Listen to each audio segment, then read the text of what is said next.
Agro Record News. Oferecimento. Bradesco, de ponta a ponta é com o Bradesco que o agro conta.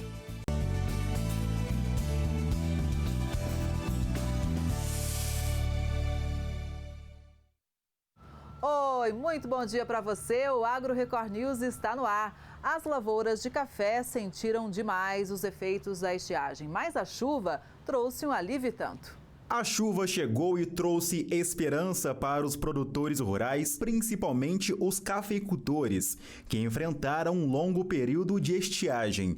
Olha só a situação dessa lavoura. O mato está seco e as plantas se desenvolvem com dificuldade.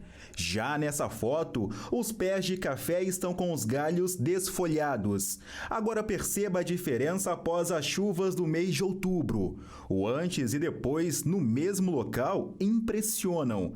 As plantas melhoraram o desenvolvimento e o vigor é perceptível. As imagens foram feitas no campo experimental da Ipamig, em Três Pontas, no sul de Minas. As plantas de café estavam completamente desidratadas, sentindo bastante esse período de seca, com intenso desfolhamento e ataque de pragas e doenças. O David tem uma fazenda em Carmo da Cachoeira, no sul de Minas, com 80 hectares de café plantados da variedade Mundo Novo. Assim como outros cafeicultores, ele também enfrentou problemas com a seca.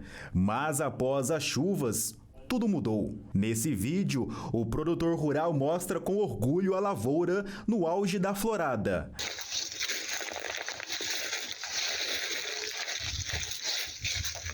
O cafeicultor caminha pela Rua do Cafezal aliviado após as incertezas do clima. É com muita alegria, não só a cafeicultura, mas a agricultura como um todo, receber as chuvas para voltar aos tratos culturais da nossa cultura aqui na região, que é o café. Por conta do déficit hídrico, os pés de café na propriedade estavam bastante danificados. As lavouras ficaram bem depauperadas, ainda passando por um período de safra, né?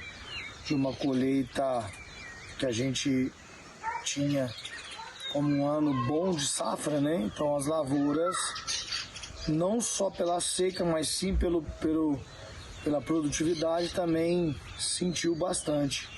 E o período chuvoso nos traz muita alegria para começar a iniciar um novo ciclo, né? E por falar em novo ciclo, é muito importante que o cafeicultor se atente aos tratos culturais no cafezal para se preparar para a próxima safra. A chuva chegou e é comemorada. A melhora nas plantas e no solo é perceptível, mas é preciso pensar no presente e no futuro. Todo e qualquer produtor deve manter os tratos culturais em dias. Aí vem as adubações, as pulverizações, tudo aquilo que beneficia a planta a conseguir manter os grãos para a nova safra. Agora a expectativa de todos os cafeicultores é que os pés de café se desenvolvam adequadamente para ter uma boa temporada de colheita. Como um bom otimista que devemos ser todo produtor, a gente deve sempre acreditar que um ano será melhor que o outro. Todo e qualquer produtor deve sempre manter a expectativa de sempre manter sua lavoura e ter uma boa safra para o ano seguinte. A chuva também trouxe expectativa positiva na lavoura de laranja para 2025-2026. As chuvas constantes e as temperaturas mais amenas registradas em outubro no cinturão citrícola do estado de São Paulo e Triângulo Mineiro, maior produtor de laranja voltado à indústria de suco, tem ajudado a aliviar a situação dos pomares. Segundo pesquisadores do CEPEA, as chuvas devem favorecer uma melhora nas frutas que ainda estão nos pés, referentes à safra 2024-2025, que começou em junho e deve terminar em janeiro de 2025. Para a temporada 2025-2026, a expectativa é que as atuais chuvas beneficiem as floradas já abertas, incentivem a abertura de novas floradas e garantam um bom desenvolvimento dos frutos. A produção de frango de corte teve um faturamento bilionário no Distrito Federal em 2023. E 90% da carne são exportados para países como Japão e México. O Rodrigo, ele cria frango de corte há cerca de 30 anos e trabalha com um sistema de integração. A empresa contrata o produtor para que ele engorde os pintinhos nos galpões que estão aqui. E eles chegam com quanto tempo de vida para o senhor? Eles chegam com um dia de idade. Eles nascem nos incubatórios, recebem vacinas, às vezes são sexados, machos e fêmeas separados, e com 24 horas eles já estão aqui na granja. O senhor recebe quantos pintinhos aqui? Eu recebo cerca de 82 mil pintinhos. A cada ciclo, né? A cada ciclo de engorda. Eles ficam quanto tempo aqui nos galpões? Eles ficam de 40 a 45 dias, isso depende do peso final que se deseja para o abate, né? A granja do Rodrigo é uma das mais de 600 em todo o Distrito Federal. Segundo a Secretaria de Agricultura, a produção de frango de corte liderou o setor pecuário no DF em 2023. O faturamento bruto passou de R$1 bilhão. E 90% da nossa criação vão para países como Arábia Saudita, Japão, Rússia e México. O valor bilionário superou o registrado em 2022, quando o faturamento foi de R$780 milhões, com a participação de 573 produtores. O setor da avicultura de corte do Distrito Federal, mais uma vez, vem demonstrando um crescimento muito superior até o do que nós esperávamos. De 2022 para 2023, saímos aí de uma receita bruta de R$780 milhões aproximadamente para R$1 bilhão. Isso é fruto da dedicação dos produtores, das integradoras e também do governo do Distrito Federal. E para que a carne de frango chegue às prateleiras dos mercados nacionais e internacionais, cerca de 5 mil empregos diretos são gerados. É uma atividade, é uma cadeia muito longa, então desde a parte industrial, os abatedouros, os incubatórios, onde são produzidos os pintinhos, fábrica de ração, motoristas de caminhão que trazem as rações para as granjas. Então é uma atividade que emprega muita gente, cerca de 5 mil pessoas, empregos diretos são gerados no DF pela avicultura de corte e mais algum tanto de empregos indiretos também, né? Para o Rodrigo, que além de produtor, é presidente do Sindicato dos Avicultores do DF, a tendência é que o setor cresça a cada ano. Nós temos mais de 200 produtores integrados e são abatidos 250, 260 mil aves por dia, né? São mais de 5 milhões de aves abatidas por mês. E isso gerou uma renda bruta da atividade de mais de R$1 bilhão. E a expectativa, então, para 2024 é um faturamento ainda maior? É sempre crescendo. Nossa atividade tem crescido, eu diria aí, pelo menos 5% cada ano, né? Então, é uma atividade que vem crescendo ano a ano no Distrito Federal e no seu entorno também. Um programa do Ministério de Desenvolvimento Agrário quer incentivar a produção de arroz em diferentes estados do Brasil.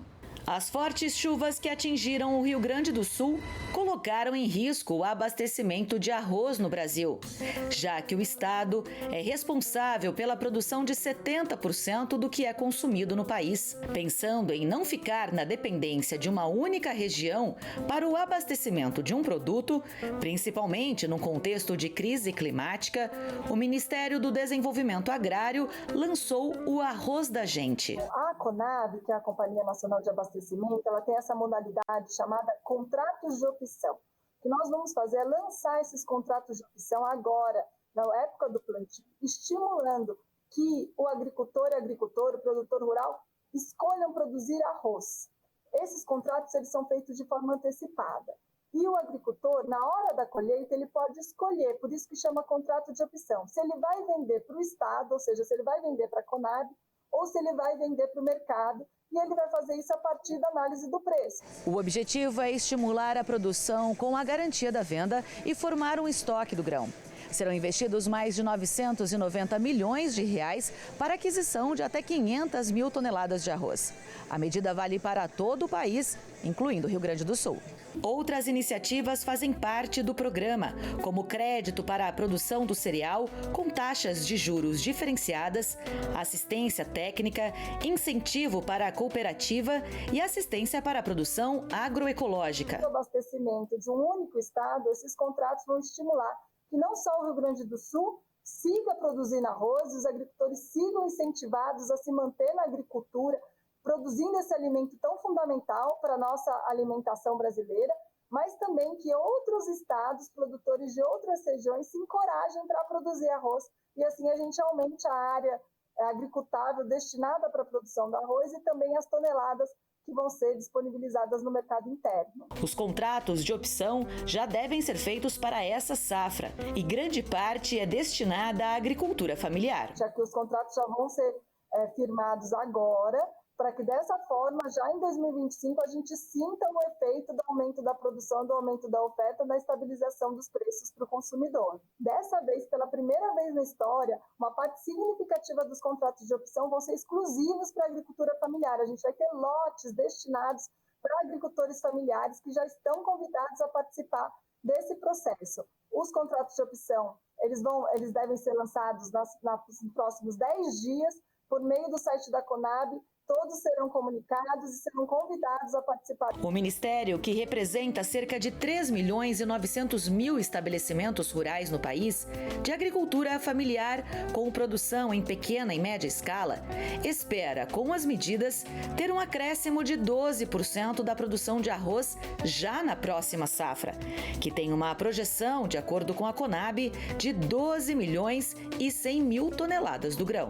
Se você for ver proporcionalmente, não é, assim, a gente está falando de um aumento que é significativo, mas que não vai mudar o equilíbrio do mercado. O que a gente está fazendo é garantir um aumento gradual dessa produção, esperando sim que os preços vão ser suficientemente convidativos para manter o produtor rural bem investindo na produção de alimentos para o mercado interno, ao mesmo tempo que a gente garante, por meio desses outros mecanismos do plano de abastecimento alimentar, que ele chegue ao mercado consumidor, aos brasileiros e brasileiras, a um preço acessível. E o plantio de arroz segue avançando no Rio Grande do Sul, só que em algumas regiões a semeadura foi interrompida por causa da chuva. O informativo da Emater Rio Grande do Sul, ASCAR, aponta que o plantio de arroz segue em ritmo adequado na maior parte do estado. Com um planejamento estratégico e semeadura dentro do período ideal, a cultura apresenta bom potencial de desenvolvimento, especialmente onde o clima tem colaborado. Entre as práticas de manejo adotadas estão o controle de plantas daninhas e a adubação de cobertura, realizados nos momentos apropriados para garantir um crescimento vigoroso. No entanto, nas regiões de Campanha, Sul e parte das Missões, as chuvas intensas e frequentes resultaram em atraso ou interrupção na semeadura, exigindo replantio em alguns locais. Nas áreas mais afetadas foram adotadas medidas para diminuir o impacto das enxurradas. O Instituto Rio Grandense de Arroz projeta uma área de cultivo para a safra atual de quase 949 mil hectares. A Emater ASCAR estima uma produtividade média de 8.400 quilos por hectare. Quanto à comercialização, o preço médio da saca de arroz no estado sofreu uma pequena queda, passando de R$ 116,32 para R$ 115,95. E tem mais notícias sobre o Rio Grande do Sul. O Conselho Monetário Nacional autorizou a renegociação do crédito rural. Os produtores rurais dos municípios afetados pelas enchentes no Rio Grande do Sul ganharam um fôlego para pagar as parcelas do crédito rural. O Conselho Monetário Nacional prorrogou para o dia 27 de novembro o vencimento das operações beneficiadas pelos descontos previstos pelo decreto editado em agosto. A informação foi divulgada pela Agência Brasil. A prorrogação deve deve beneficiar cerca de 2.200 operações de crédito, no total de 430 milhões de reais. A extensão do prazo vale para os produtores que encaminharam os pedidos de renegociação à Comissão Especial de Análise de Operações de Crédito Rural do Rio Grande do Sul, até o dia 3 de outubro. O novo prazo vai valer para operações de crédito rural de custeio, investimento e industrialização, com vencimento entre 1º de maio e 26 de novembro. O produtor precisa estar com as parcelas em dia até o dia 30 de abril. Agora a gente fala da produção de grãos no Brasil, que deve atingir 379 milhões de toneladas na próxima década.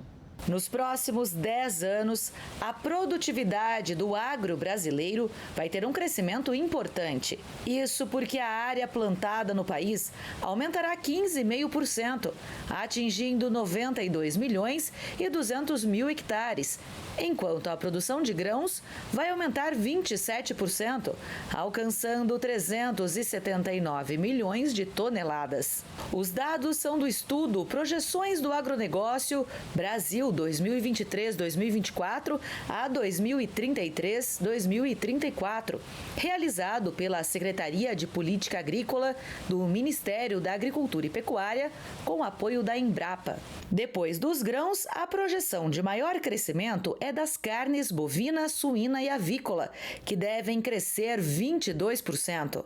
As frutas têm projeção de aumento na produção de 11,4%.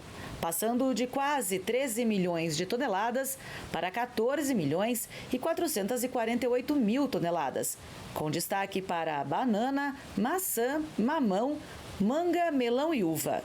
Café e açúcar vem na sequência. Entre os principais produtos com maior crescimento na produção estão o sorgo, com projeção de 41,6%, soja com 35,3% e milho da safra de inverno, 32,3%, seguidos de café, trigo, arroz, carnes de aves, carne suína, algodão e celulose. A participação do consumo interno de milho, farelo e óleo de soja sustenta o crescimento na produção de proteína de origem animal, mantendo o consumo interno e garantindo as exportações. A produção de arroz deverá aumentar em mais de 3 milhões de toneladas, atingindo 13 milhões e 700 mil toneladas, o que garantirá o consumo, estimado em pouco menos de 11 milhões de toneladas. A produção de milho deve chegar a 153,1 milhões de toneladas e poderá atender também a demanda crescente de utilização do grão para a produção de etanol. A soja continuará com maior produção entre os grãos, com estimativa de atingir no período quase 200 milhões de toneladas. A logística para o escoamento da produção dos produtos do agronegócio brasileiro foi colocada em discussão em um seminário em Brasília. O Brasil é um dos principais produtores agrícolas do mundo e nessa cadeia produtiva o transporte tem papel fundamental. Ele é feito por meio de rodovias, ferrovias e hidrovias, mas o país ainda enfrenta muitas dificuldades para escoar a produção. Para entender melhor quais são esses gargalos e como solucioná-los, o Instituto Interamericano de Cooperação para a Agricultura no Brasil promoveu uma tarde inteira de discussões sobre os principais pontos que devem ser melhorados na logística do Brasil e de países como Chile, Argentina, Paraguai e Uruguai, para que essa logística seja mais eficiente para garantir a segurança no abastecimento de alimentos e insumos. A logística brasileira ela não tem uma estratégia específica para o escoamento da produção e dos insumos do agronegócio, o agronegócio como um todo, né? E o que nós estamos fazendo é, com a malha viária que temos, seja hidroviária, ferroviária e rodoviária, portos, aeroportos e as fronteiras, é criando um plano estratégico para otimizar essa infraestrutura existente para a agropecuária. Porque o que acontece na prática hoje? Na prática, por exemplo, 50% dos nossos fertilizantes entram para apenas 2 portos. né, e que ficam no sudeste do Brasil. E o maior consumidor de fertilizantes é o Mato Grosso. Sendo que nós temos alternativas, por exemplo, no eixo norte do país. Aí o país precisa comunicar para o setor que é mais vantajoso fazer essa mudança. Durante o seminário que reuniu representantes dos governos dos países do Cone Sul, foram destacados alguns pontos que devem aperfeiçoar a integração logística da América do Sul. É preciso, por exemplo, pensar em estratégias para que a entrega seja otimizada e os transportes voltem carregados com outros produtos, reduzindo assim custos e melhorando a competitividade. A infraestrutura e logística é um problema porque, olha, nós jogamos 30% dos alimentos fora. Dos alimentos, inclusive os que são consumidos in natura. Isso porque nós não temos as cadeias de infraestrutura e logística organizadas. E nós ainda temos um outro problema, que nós pagamos muito caro nos insumos. Isso passa para o custo do final do produto, né? E nós não produzimos os insumos aqui no Brasil. Então, tudo isso nos dá a certeza que se nós trabalharmos forte na questão de inteligência na infraestrutura e logística, que é otimizar o que temos hoje e indicar os investimentos necessários, nós vamos melhorar muito a economia brasileira, diretamente e não indiretamente. Por exemplo, a exportação beneficia primeiramente os grandes produtores e beneficia indiretamente a economia. É muito importante. Agora, a melhoria desses fluxos internos e externos beneficia a todos, é mais democrática. Quanto mais a gente integrar os nossos sistemas produtivos no contexto regional e com a logística mais eficiente, a gente vai ver a multiplicação da capacidade de cada um dos países isoladamente, do Brasil em especial, pela relevância que tem no continente americano, na América Latina e especificamente no Cone Sul, no contexto da sua pegada de potencial para exportação, para geração de riqueza, de receitas, de divisas para o país, no setor agropecuário, pela via do aumento da competitividade através de uma logística mais interessante, mais criativa e mais adequada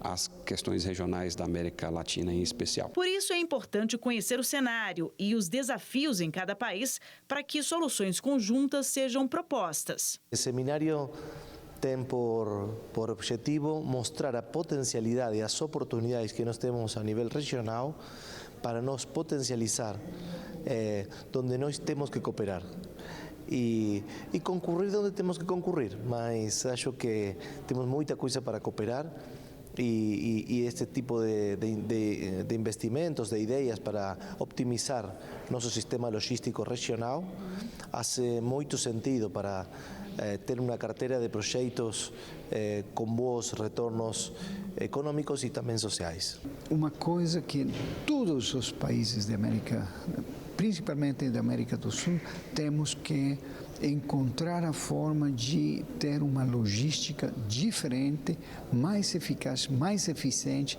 e mais que contribui à competitividade de nossos produtos. Pesquisadores, empresários e produtores ligados ao amendoim estiveram nos Estados Unidos para conhecer de perto toda a cadeia produtiva do grão. Com o objetivo de promover o intercâmbio de conhecimento e inovação entre Brasil e Estados Unidos para ajudar a fomentar a cultura do amendoim, 14 participantes, entre pesquisadores, empresários e representantes de entidades e cooperativas que compõem a cadeia produtiva do grão no país, estiveram em solo americano para uma expedição. Foram 5 dias no estado da Geórgia, visitando instituições como universidade, parque de pesquisa de irrigação, laboratório de pesquisa de amendoim e fazendas. Estamos aqui no Peanut Tour 2024, é realmente uma experiência fantástica, tá podendo conhecer todo esse processo nos Estados Unidos, onde realmente a gente vê que nós temos muito que melhorar, muito que fazer. É uma grande oportunidade desse conhecimento que estamos adquirindo para levar aí para o Brasil, para que a gente possa cada vez mais fortalecer o nosso amendoim no nosso país. Durante as visitas, a comitiva brasileira teve a oportunidade de conhecer de perto as mais recentes tecnologias e práticas agrícolas empregadas pelos norte-americanos, que são um dos maiores produtores de amendoim do mundo. O amendoim vem conquistando espaço a nível mundial com o aumento do consumo. Um alimento saudável, nutritivo e muito relevante para a cadeia de desenvolvimento do agronegócio. A área destinada ao cultivo de amendoim no Brasil cresceu em média 11% ao ano na última década. São Paulo, maior estado produtor do país, foi responsável por mais de 736 mil toneladas em 2023, de acordo com o Instituto de Economia Agrícola. Destaque para os municípios de Tupã, Marília e Jaboticabal. São Paulo também lidera as exportações brasileiras do grão. Principais destinos: Rússia, Argélia e Holanda. Em 2023, o país exportou 297 mil toneladas de amendoim descascado, gerando 443 milhões de dólares em receita. O Brasil é o 11º maior produtor de amendoim do mundo, em um ranking liderado por China e Índia, e exporta para 117 países.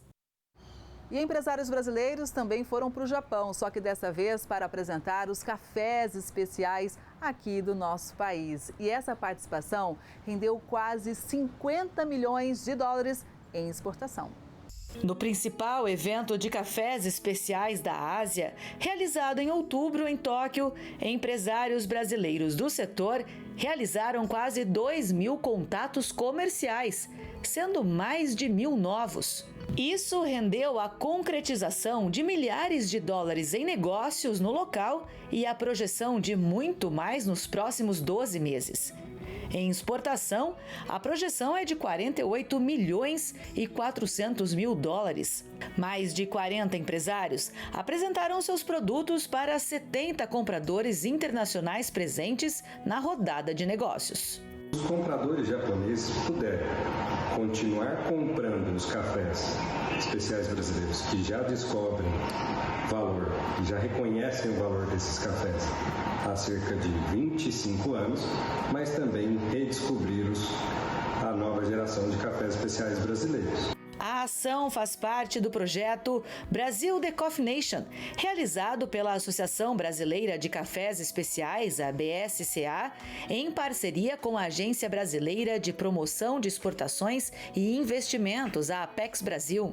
A ideia, além de fazer negócios, é fortalecer a imagem sustentável e de diversidade dos cafés especiais nacionais e consolidar a posição do Brasil como um dos maiores produtores e provedores de café especial do mundo. Também tivemos a oportunidade de realizar a negociação com atores do mundo do café para que o café brasileiro esteja presente na Expo Osaka no ano que vem, evento que reunirá milhões de japoneses visitando o pavilhão brasileiro. Em 2024, no acumulado de janeiro a setembro, o Japão figura como o 5º principal destino dos cafés brasileiros, com a importação de 1.633.000 sacas de 60 quilos do produto, de acordo com dados do Conselho dos Exportadores de Café do Brasil. Desse total, 15%, ou 247.710 sacas,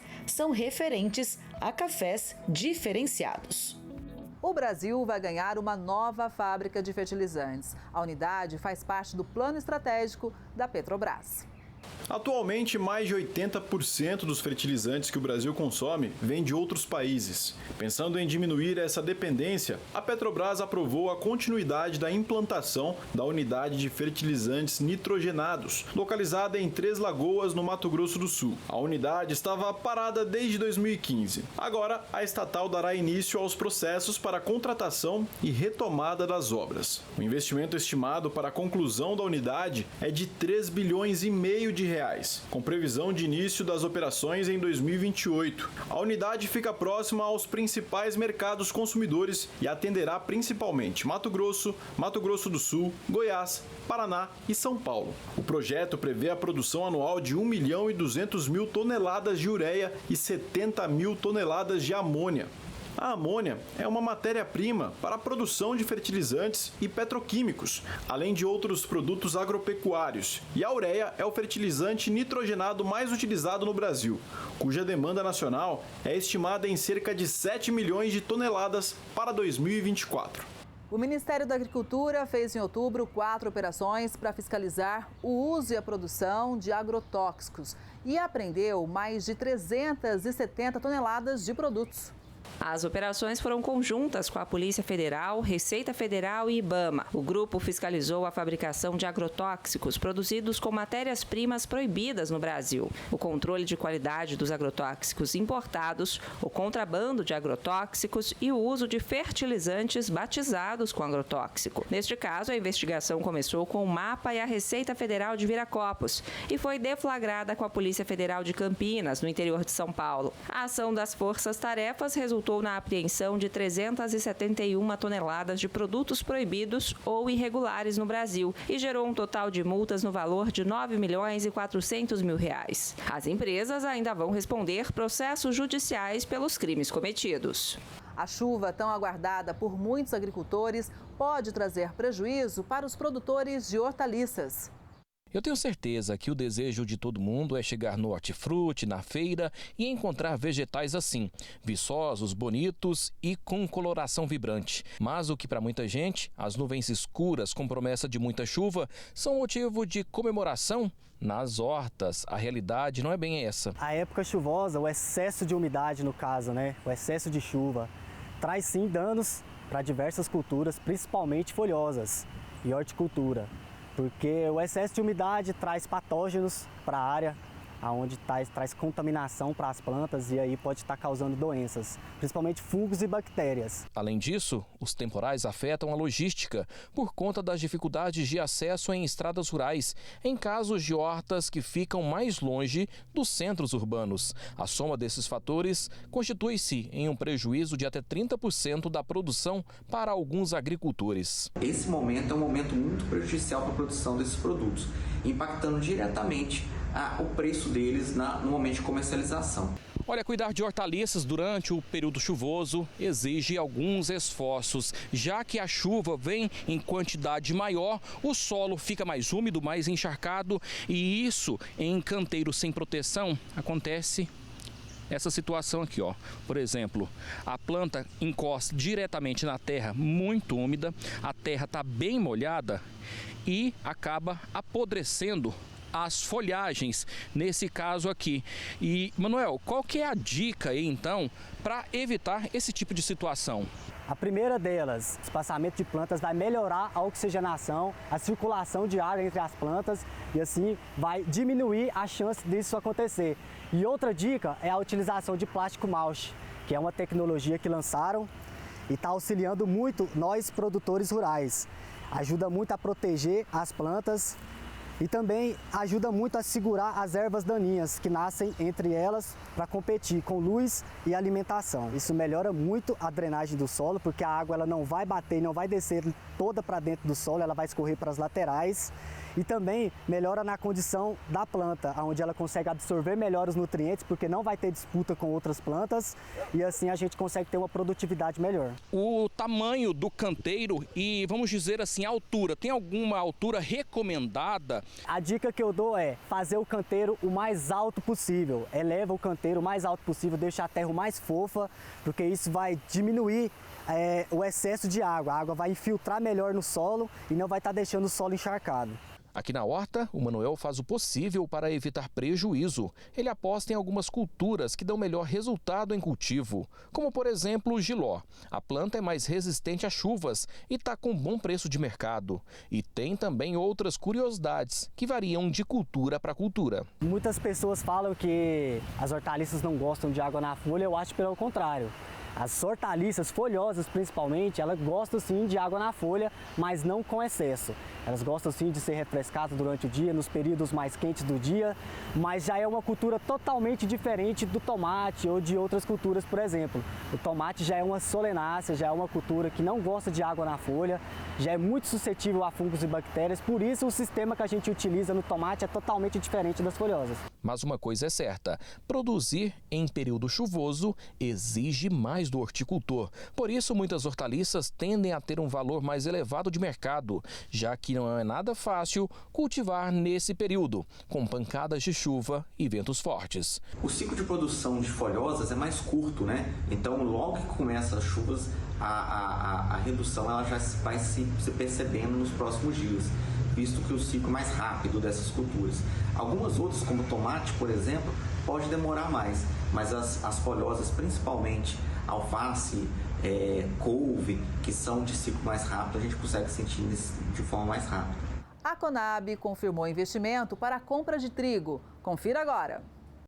O Brasil não é autossuficiente na produção de trigo. Hoje, o país produz cerca de 60% do que consome. E o estado responsável pela maior produção é o Rio Grande do Sul, seguido do Paraná. Mas os preços seguem em baixa. Por isso, essa semana, a Conab, em parceria com o Ministério do Desenvolvimento Agrário, anunciou um investimento de 261 milhões de reais para a aquisição de 200 mil toneladas de trigo nacionais. De acordo com Edgar Preto, diretor-presidente da Conab, a intervenção é necessária porque o preço de mercado está abaixo do preço mínimo. Nós temos hoje 10 estados que produzem trigo, mas muito concentrado no Rio Grande do Sul e no Paraná. Rio Grande do Sul produz 51% da produção nacional e é justamente lá, ministro, no Rio Grande do Sul, que hoje está abaixo do preço mínimo, uma diferença de R$11. Preço mínimo estabelecido está em 78,51 e o preço de mercado está 67. A AGF, a aquisição do governo federal, é o instrumento da política de garantia de preços mínimos. A ação faz parte de um conjunto de medidas para garantir a volta da política dos estoques públicos. A previsão da safra desse ano é 8,2 milhões de toneladas. Ano passado foi 8 milhões, mas já colhemos lá na safra 21-22, 10 milhões de toneladas. Como vocês sabem, o agricultor, na hora de botar semente na terra, ele observa o que está dando lucro. E pelo que tem acontecido na região sul, hora seca, hora chuva em excesso, enchentes, diminuiu a área plantada com trigo e a gente então faz essa observação e essa intervenção. O objetivo é garantir a estabilidade de preço ao consumidor, assim como foi feito com a aquisição de 361 mil toneladas de milho no ano passado e também com parte do programa Arroz da Gente, anunciado no último mês, que prevê a compra de até 500 mil toneladas do grão, com investimento de cerca de R$1 bilhão. O ministro do Desenvolvimento Agrário falou também sobre as condições climáticas que devem favorecer o produtor. Nós não só vamos diminuir o desmatamento, como vamos recompor cobertura vegetal no Brasil para que nós tenhamos um regime de chuvas que favoreça os agricultores, que são aqueles batalhadores que estão lá no campo, enfrentando de sol a sol, enfrentando intempéries, mudanças climáticas. O gargalo com relação à armazenagem também é um assunto a ser discutido. De acordo com o representante da Conab, os investimentos no setor estão aumentando. Nós estamos num pesado investimento nos armazéns. Nós saímos de 7 milhões no ano passado para 15 milhões esse ano. E estamos assegurando que para o ano que vem possamos chegar a 50 milhões de reais de investimento do governo, Conab, MDA, governo federal, na recomposição, na melhoria dos nossos armazéns. O projeto Campo Futuro 2024 apresentou na sede da CNA em Brasília os custos agropecuários e também desafios e oportunidades para o ano que vem. Eu acompanhei tudo de perto. O evento reuniu especialistas, presidentes de federações estaduais de agricultura, produtores, entidades e pesquisadores do setor que apresentaram análise de risco, mercado, comércio internacional e aspectos relacionados à produtividade e ofereceu alternativas para que os problemas encontrados sejam resolvidos, a fim de aumentar a margem de lucro. O evento mostrou o custo de diversas atividades, tanto no agronegócio quanto na pecuária aqui no Brasil e também comparou com outros países para que os produtores tenham acesso a essas informações e dessa forma possam tomar a melhor decisão no campo. Larissa Mouro, assessora técnica da CNA, reforça a importância dos encontros do projeto Campo Futuro, que passaram pelas 5 regiões do Brasil. A gente fez maior número, de levantamentos e nos eventos que a gente levou regionais, a gente pôde levar mais culturas. Teve evento que a gente abordou cana-de-açúcar, pecuária de leite, frutas. A gente trouxe cenários econômicos e produtivos, como aliar questões técnicas, agronômicas e zootécnicas nos resultados econômicos das atividades.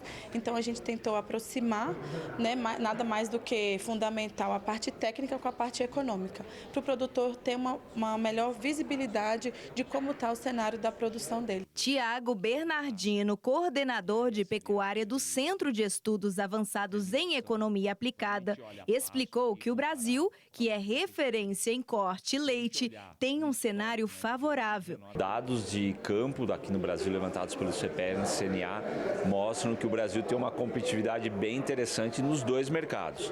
No corte, somos líderes mundiais em termos de rebanho, em termos de exportação e custos muito competitivos. Os menores custos de produção, tanto do bezerro como do boi gordo. Já no leite, apesar da especificidade da produção brasileira, a gente ainda tem uma ineficiência produtiva e custos mais elevados que os nossos competidores, como se a gente comparar Uruguai, Argentina e Nova Zelândia. Mas temos um cenário muito favorável. Então, em resumo, o que a gente trouxe é mostrar que sim, a pecuária brasileira, tanto de corte e de leite, vem caminhando com eficiência.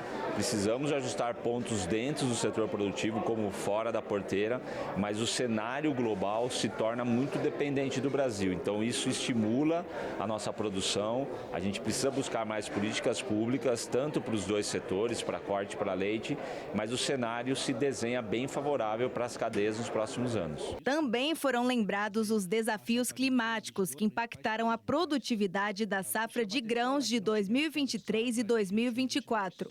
Mas, segundo os pesquisadores, o cenário futuro tende a ser mais otimista. O que se espera é a manutenção da sua produtividade histórica. Claro que os preços ainda não estão tão atrativos quanto dos anos anteriores, mas tendo uma boa colheita, e o produtor sabendo fazer suas travas de preço, nós temos a expectativa que pelo menos para a soja, nessa temporada 24-25 seja positivo. E o milho que vem agora mostrando a sua recuperação nesse final desse ano, traz aí um certo sinal positivo para a próxima temporada, trazendo para nós o sistema soja mais milho sustentável para a temporada 24-25. Para os produtores que não puderam estar presentes, é possível conferir todos os dados pelo site da CNA, www.cnabrasil.org.br. No evento que ocorreu na sede da CNA, em Brasília, entre os convidados estava Kelly Godoy, apresentadora do Agro Record News e Record News Rural. Ela ganhou o prêmio como a jornalista mais admirada do agro em agosto deste ano. Vem coroar um trabalho de uma equipe muito grande, uma equipe guerreira, dedicada, que leva o agronegócio todos os dias, não só para o Brasil, mas para mais de 150 países, pela Record Internacional e pela Record News Internacional. Então, vem com uma injeção de ânimo somada a mais responsabilidade.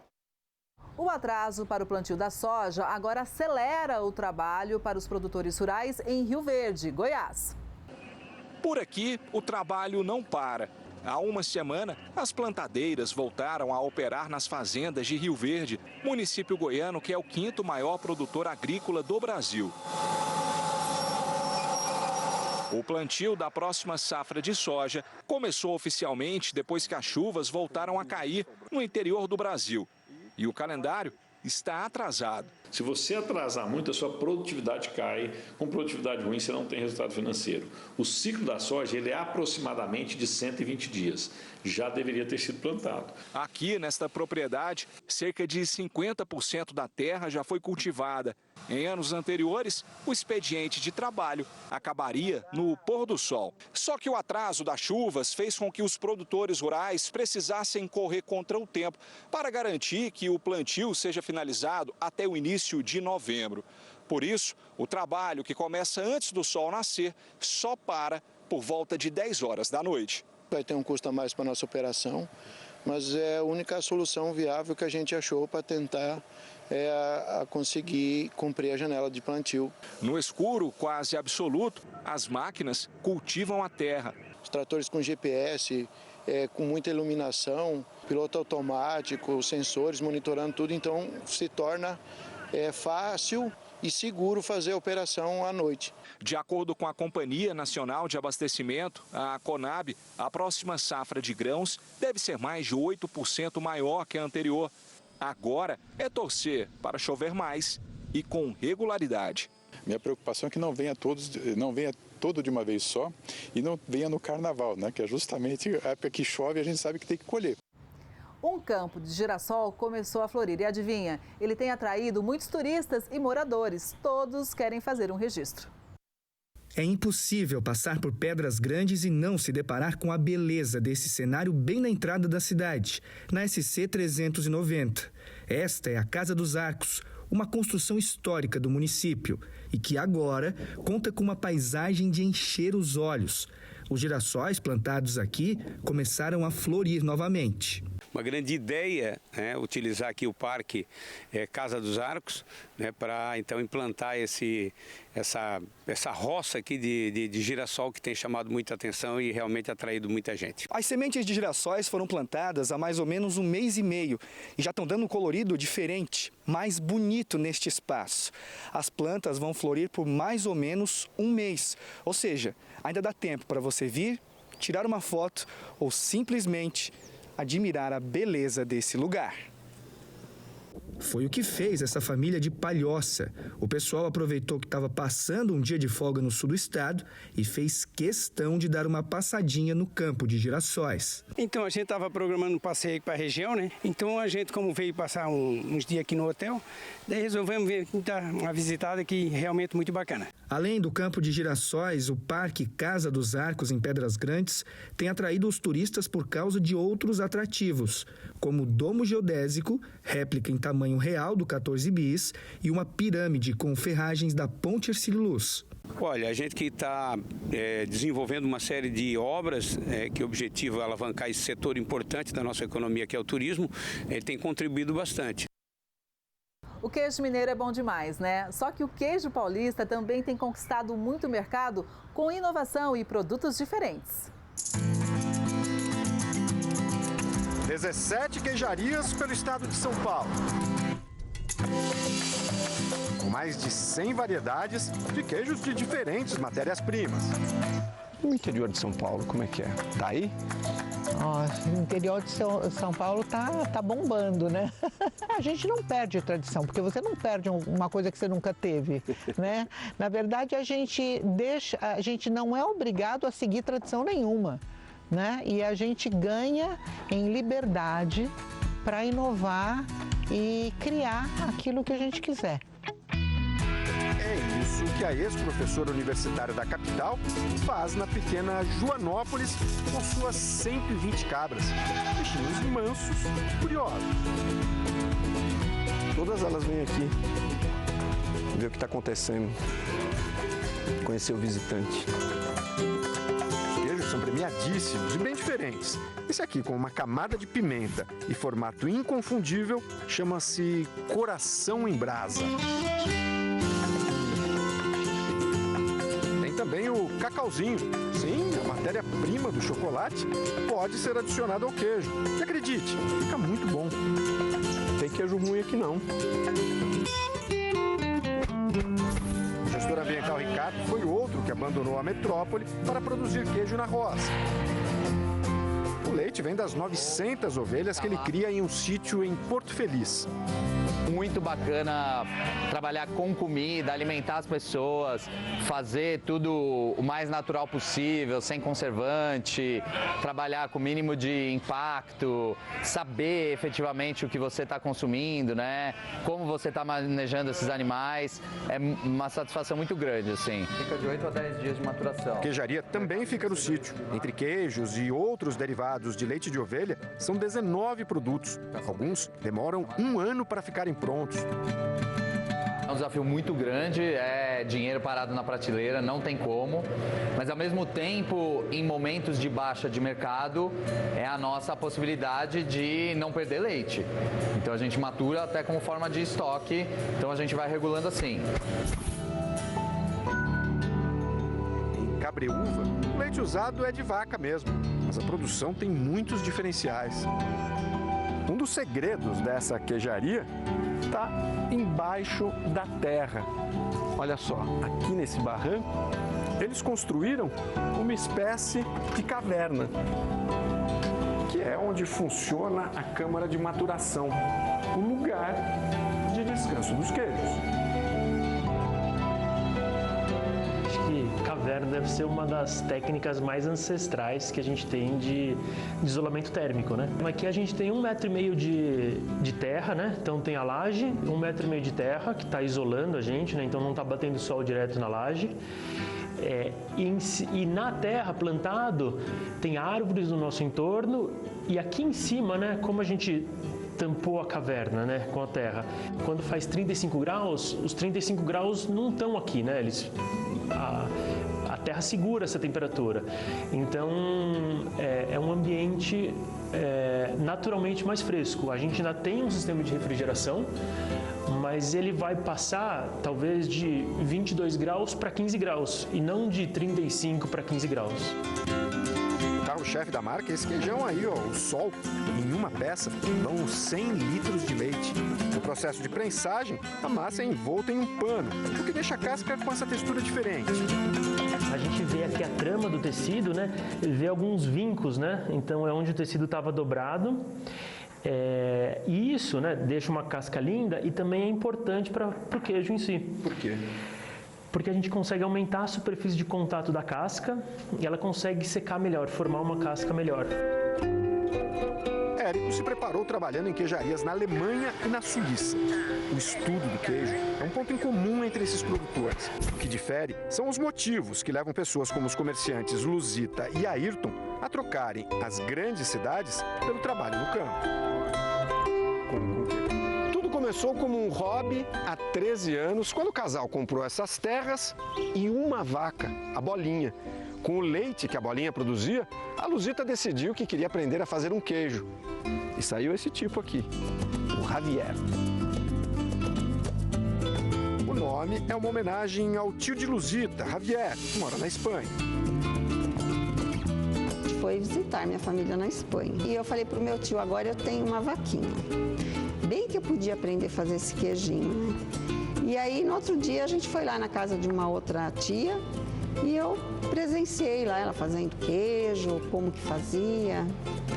E falei, olha, eu vou fazer esse queijo no Brasil com o meu leite. E assim aconteceu. Eu cheguei aqui e comecei a fazer o queijo aqui na cozinha de casa. A primeira vaca, a Bolinha, já morreu, mas a comerciante que virou queijeira ainda chama as outras pelo nome. E olha, aqui na fazenda, em Ibiúna, são 70 cabeças.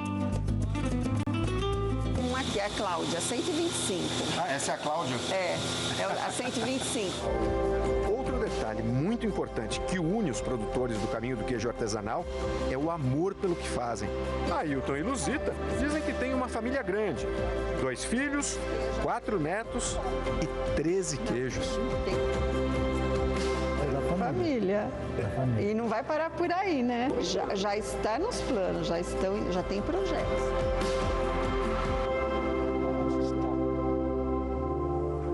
O Agro Record News de hoje fica por aqui. Obrigada pela sua audiência. A gente se vê no próximo programa. Até lá!